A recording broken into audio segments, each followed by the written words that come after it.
CBI की बड़ी कार्रवाई, 14 राज्यों में 76 स्थानों पर छापेमारी। केंद्रीय अन्वेषण ब्यूरो ने मंगलवार को बड़ी कार्रवाई करते हुए 14 राज्यों और केंद्र शासित प्रदेशों में लगभग 76 स्थानों पर छापेमारी की है। सीबीआई ने छापेमारी के दौरान इन ठिकानों पर सर्च ऑपरेशन भी चलाया। सीबीआई की प्रवक्ता ने बताया कि ऑनलाइन बाल यौन उत्पीड़न और शोषण से संबंधित आरोपों पर कुल 83 आरोपियों के खिलाफ 14 नवंबर 2021 को 23 अलग अलग मामले दर्ज किए गए हैं। आंध्र प्रदेश, दिल्ली, उत्तर प्रदेश, पंजाब, बिहार, उड़ीसा, तमिलनाडु, राजस्थान, महाराष्ट्र, गुजरात, हरियाणा, छत्तीसगढ़, मध्य प्रदेश और हिमाचल प्रदेश में लगभग 76 स्थानों पर छापेमारी की गई है।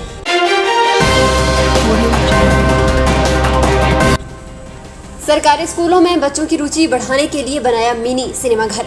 पढ़ाई के प्रति रुचि बढ़ाने और अक्सर स्कूल आने से कतराने वाले बच्चों के लिए मुख्य अध्यापक ने मिनी सिनेमा घर तैयार कर दिया है। उन्हें 14 नवंबर को बाल दिवस पर मिनी सिनेमा घर बच्चों को समर्पित किया गया। पांवटा तहसील के तहत राजकीय उच्च पाठशाला नौरंगाबाद के मुख्य अध्यापक डॉक्टर संजीव अत्री ने ये पहल की है। मिनी सिनेमा घर स्थापित होने के बाद गुजर बहुल इलाके के बच्चों की स्कूल आने के लिए रुचि बढ़ने लगी है। इसमें पाठ्य विषय से जुड़ी 300 फिल्मों का संग्रह है, 1500 विजुअल्स भी हैं। सिनेमा घर में पर्दे लगाए गए हैं। प्रोजेक्टर के माध्यम से बच्चों को फिल्में दिखाई जा रही हैं। सिनेमा घर इस तरह तैयार किया है कि जहां सिनेमा से जुड़े कैमरा, क्लैपबोर्ड और प्रोजेक्टर रील के साथ फिल्म की टेक्नोलॉजी भी बच्चे सीख सकते हैं। कोरोना वैक्सीन की पहली डोज में देश में पहले स्थान पर आने वाला हिमाचल दूसरी डोज में गोवा से पिछड़ गया है। गोवा में दूसरी डोज 83% लोगों को लग चुकी है, जबकि हिमाचल में अभी 75% लोगों को वैक्सीन की दूसरी डोज लगी है। हालांकि हिमाचल सरकार ने 30 नवंबर तक दूसरी डोज लगाने का लक्ष्य निर्धारित किया है। लोगों को घर घर वैक्सीन लगाने और पंचायतों में 100% वैक्सीन की टारगेट पूरा करने का प्रस्ताव पारित किया है। इसके अलावा लद्दाख दूसरी डोज में हिमाचल के करीब पहुंच गया है। यहाँ 73% लोगों को वैक्सीन लग चुकी है। अन्य राज्य 60% वैक्सीनेशन से पीछे ही है। प्रदेश सरकार ने वैक्सीनेशन में तेजी ला दी है। 15 नवंबर को पंचायतों में वैक्सीन लगाने के लिए स्वास्थ्य विभाग की टीमें भेजी गई हैं। लोगों को वैक्सीन लगाने के लिए प्रेरित किया गया है।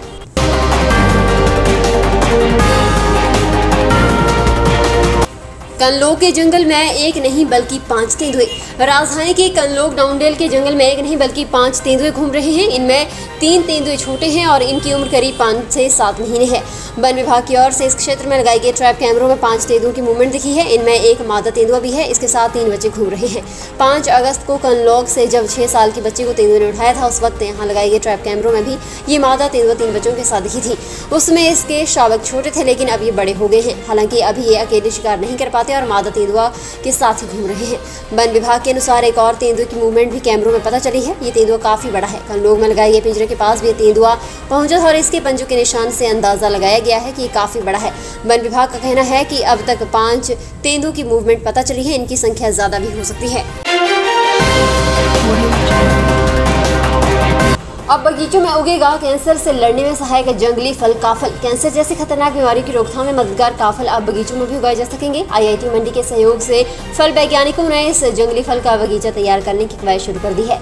दावा किया जा रहा है कि सूबे का ही नहीं बल्कि देश का पहला काफल उद्यान होगा जो 2-3 साल में मई जून के सीजन में फल देना शुरू कर देगा। ये जंगली औषधियां फल 1500 से 2500 मीटर की ऊंचाई पर पाया जाता है और इन पेड़ों पर वर्ष में सिर्फ एक बार ही फल लगता है। अधिक ठंड और गर्मी वाले इलाकों में काफल के पेड़ नहीं मिलते। यही कारण है कि लोग वर्ष में सिर्फ एक बार मिलने वाले इस फल की खरीदारी के लिए इंतजार करते रहते हैं। स्वाद बढ़ाने के लिए लोग सेंधा नमक के साथ इस फल को खाना पसंद करते हैं। काफल के बाहर एक रसीली परत होती है, जबकि अंदर एक छोटी सी सख्त गुठली होती है, लेकिन इस फल को गुठली सहित खाया जाता है। सीजन में ये फल 400 रुपए किलो तक बिकता है। सब्सक्राइब करें हमारे YouTube चैनल को और ताज़ा खबरों की नोटिफिकेशन पाने के लिए प्रेस करें बेल आइकन को।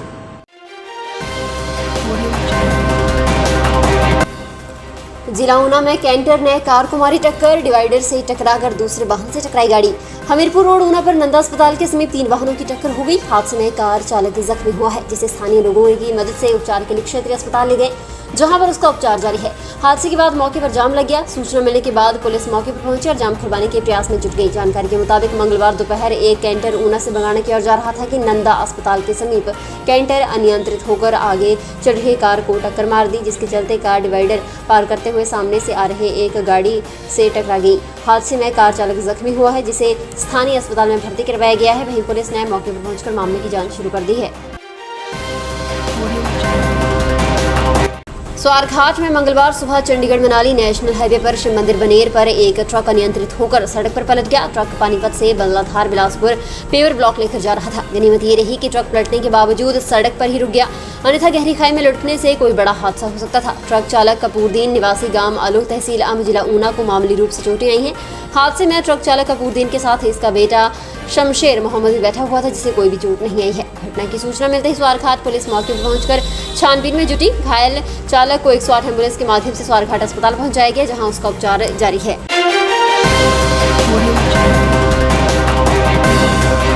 पौंग झील प्रवासी पक्षियों के आगमन से गुलजार हो गई है और प्रवासी पक्षियों की आमद के साथ ही पर्यटकों का आगमन भी शुरू हो गया है। विदेशी पर्यटक पौंग झील में पक्षियों की तैराकी और चहचहाहट को देखने और सुनने के लिए आते हैं।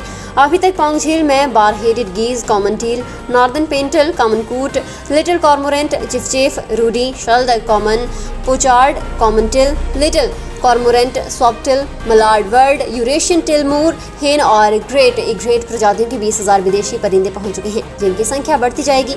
इन मेहमानों की सुरक्षा के लिए वन्य प्राणी विभाग पूरी तरह से तैयार है। अवैध शिकार की रोकथाम के लिए टीमें बनाकर निगरानी की जा रही है। विभाग ने पौंग झील क्षेत्र में शिकारियों पर नजर रखने के लिए CCTV कैमरे भी लगाए हैं।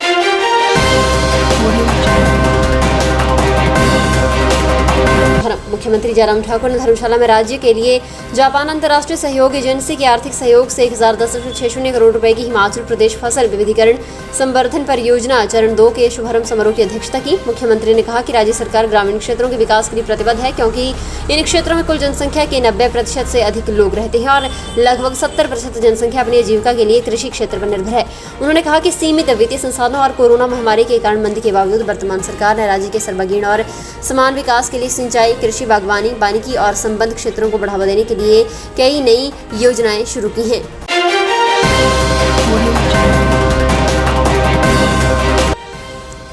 राष्ट्रीय सब जूनियर खो-खो चैंपियनशिप 27 नवंबर से 1 दिसंबर तक। राष्ट्रीय सब जूनियर खो-खो चैंपियनशिप 27 नवंबर से 1 दिसंबर तक ऊना में आयोजित की जाएगी। ये जानकारी देते हुए हिमाचल खो-खो के अध्यक्ष राकेश ठाकुर ने बताया कि इस चैंपियनशिप के लिए हिमाचल प्रदेश सब जूनियर बाल और बालिका की टीम का चयन किया जाएगा। इसके लिए जिला ऊना में राज्य स्तरीय ट्रायल आयोजित होगा। इसके लिए हिमाचल प्रदेश से संबंधित कोई भी खो खो खिलाड़ी जिला स्तरीय ट्रायल में भाग नहीं ले सका, वह ट्रायल में भाग ले सकता है। राकेश ठाकुर ने बताया कि ट्रायल में भाग लेने वाले खिलाड़ी की आयु 1 दिसंबर 2021 तक 14 वर्ष से अधिक नहीं होनी चाहिए और उनका भार, लंबाई, आयु का कुल मिलाकर इंडेक्स योग 215 से अधिक नहीं होना चाहिए।